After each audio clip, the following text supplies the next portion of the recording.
Olá pessoal, todos que acompanham os canais da Mundo Agro. Aqui ao nosso lado José Eduardo dos Santos, presidente da Asgav. Todos acompanharam ao longo das últimas semanas, o caso de influenza aviária na cidade aqui próximo de Montenegro. Nós estamos agora em Gramado, né, mas a cidade de Montenegro foi detectado um caso de influenza aviária. Esse caso já foi totalmente debelado, já foi totalmente controlado.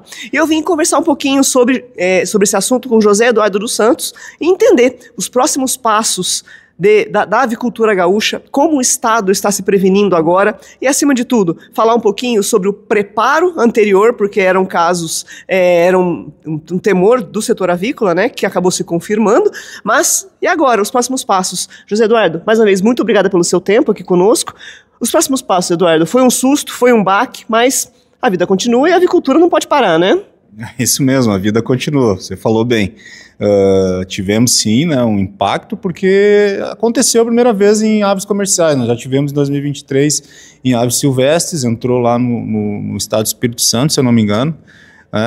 Naquela época todo mundo já achava que ia ser pelo Rio Grande do Sul, porque a gente tem aqui 2 parques de aves migratórias, então as atenções estavam voltadas para cá, né, por causa do período das aves migratórias. Aí aconteceu lá e depois aconteceu aqui em Santa Catarina, né, então a gente já vinha trabalhando aí numa experiência prática, né, serviço oficial, né, toda a mobilização, pôr em prática a teoria das instruções normativas que regram ali toda a contingência, toda a parte de emergência sanitária, né. E aí então, desculpa, a gente ficou acompanhando ali todos os desdobramentos e a instituição tem um papel fundamental, né, que é deixar o setor seguro, o setor organizado, né, e o setor com informação. Então foi esse o nosso papel, junto com a BPA, que a gente tem um alinhamento, né, bastante rigoroso no que se refere à comunicação. Então, ao recebermos a notícia na quinta-feira à noite, né, dos órgãos oficiais, de imediato a gente já aciona os nossos conselheiros, né, a BPA, né, e já provoca no dia seguinte, né, ou no mesmo dia, se tivermos tempo hábil, uma reunião de nivelamento com o setor, e foi o que nós fizemos. Na sexta-feira já convocamos o setor, porque já estavam circulando informações pelo Brasil e tal, né, e a gente usa isso justamente para o produtor, para a indústria, para os técnicos poderem estarem nivelados no que está acontecendo, e depois a gente vai, né, atender as outras demandas.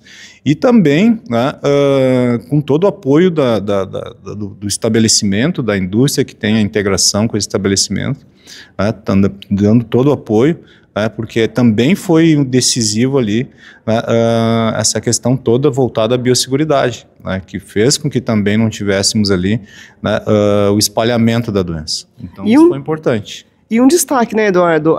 O vírus, ele entrou na granja comercial e ele não saiu. Ele foi rapidamente debelado, controlado, e o que mostra realmente a força da biossegurança no estado do Rio Grande do Sul, né? Não, justamente o que eu ia dizer, assim, nós tivemos também longos anos de aprendizado, né? Só não quis aprender quem realmente não quis, né? A gente vinha observando a influenza aviária desde da sua origem lá pelo continente asiático, e depois foi se espalhando, vem Europa, vem Estados Unidos, teve Chile, né? E nós com as instruções normativas aqui, algumas resistências no início, depois fomos adaptando, né, ainda temos vulnerabilidade, sim, mas bem menos do que se nós não tivéssemos feito nada. Então isso ajudou muito todo o sistema como um todo.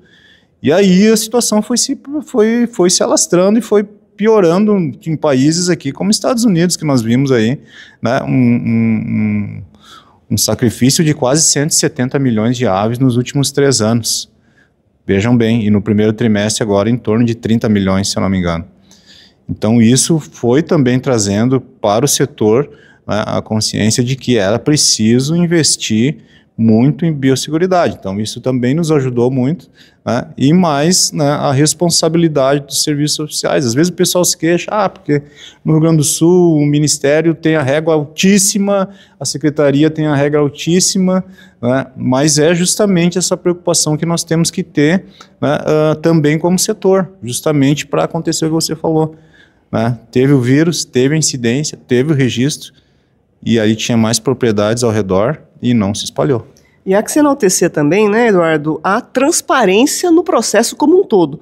Isso fez, primeiramente, engrandecer o processo produtivo em termos de biossegurança na avicultura brasileira, porque não houve em nenhum momento, tanto a Associação Gaúcha de Avicultura não se furtou em nenhum momento a prestar informações, a avicultura como um todo não fugiu das perguntas, isso é muito que fica muito claro, né, para os nossos ouvintes aqui, e também para esse entendimento de todo o processo. Então, esse processo de transparência acabou se refletindo até no mercado internacional, que num primeiro momento, em alguns foram fechadas algumas portas, depois parcialmente, e agora muitos estão voltando ao normal. Essa transparência é um ponto-chave também nesse processo, né, Eduardo? Sim, a resposta, né, pelos procedimentos adotados, a transparência, que é defender a verdade. Então, quem defende a verdade tem muito mais credibilidade, né, e isso que foi feito, né, foram feitas as comunicações, foram feitas as ações, né, foram demonstrados como estavam se portando os mercados, né, e eu acho que isso é muito importante porque, como o próprio secretário de Relações Internacionais comentou aqui para nós, o jogo já está virando, né, ou seja, tem países flexibilizando. Já tivemos o Japão, que deu um grande exemplo para o mundo de aceitar a regionalização, ou seja, restringir por município. Claro que a gente ainda quer que se siga as diretrizes da Organização Mundial da Saúde, que é o raio dos 10 quilômetros. Né? Mas eu acho que a gente vem com essa mudança, até porque o Brasil, né, foi amplamente divulgado aqui, né, abastece quase 40% do mundo aí com carne de frango e tem agora aumentado, né, o abastecimento de ovos, né?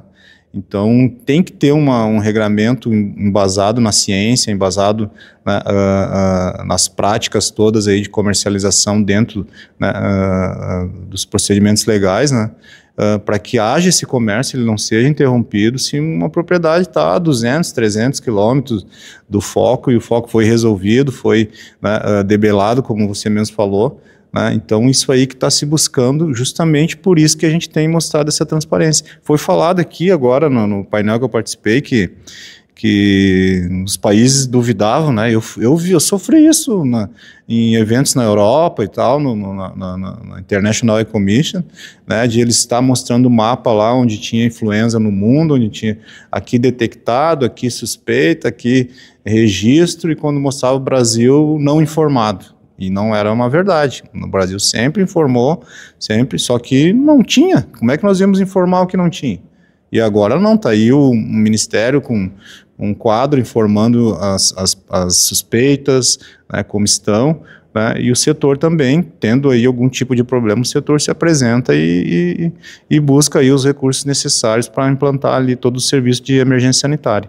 Perfeito. A avicultura, então, segue normalmente, Eduardo? Segue em frente, recuperação, né, são obstáculos que nós estamos sofrendo, vamos sair fortalecidos, né, e com certeza há toda uma fidelização pelo produto avícola gaúcho. A gente vê isso porque nós estamos no núcleo do setor, né, na entidade que concentra muitas indústrias e muitos produtores. A gente recebe muita demanda do exterior de produtores que não veem a hora do Rio Grande do Sul voltar, né, a condição de livre de influenza e sem restrições nenhuma para atender esses clientes aí ao redor do mundo. Perfeito. Pessoal, acompanhando aqui a nossa entrevista com José Eduardo dos Santos, muito obrigado a todos, até as próximas.